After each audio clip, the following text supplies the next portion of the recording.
বঙ্গোপসাগরে মারা যাওয়া অভিবাসন প্রত্যাশীদের মধ্যে সুনামগঞ্জের 6 জনের পরিচয় নিশ্চিত করেছে জেলা প্রশাসন। শুক্রবার গ্রিস উপকূলের কাছে একটি নৌকা থেকে তাদের উদ্ধার করা হয়। নিহত 6 জন হলেন ফাহিম, সাজিদুর, শাহানুর, মুজিবুর, ময়না ও আহমদ জয়। মৃত্যুর সংবাদের পর পরিবারগুলোতে চলছে শোকের মাতম। 6 জনের যুবকের 4 জন দিরাই উপজেলার, একজন জগন্নাথপুর উপজেলার ও একজন দুয়ারা বাজার উপজেলার বাসিন্দা।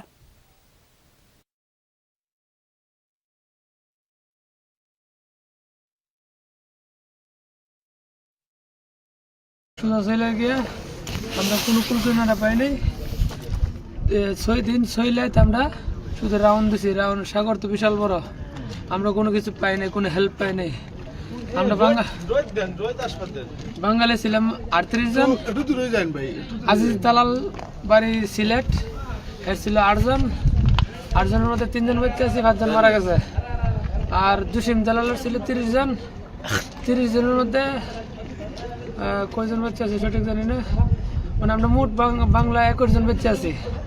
মোট কয়জন আসলে মানে 38 জন। 38 জনের মধ্যে 18 জন মারা গেছে, আর বাকি লোক বাচ্চা আছি। আমরা বাকি লোক বাচ্চা আছি। আর সুদানি ছিল 5 জন, 5 জন বাচ্চা আছে। সুদানি ড্রাইভার আমরা রিকোয়েস্ট করছিলাম, একটা গ্যাসের পাম্প দেখা গেছিল সাগরে, বলছিলাম যে আমরা মরার চাইতে এখানে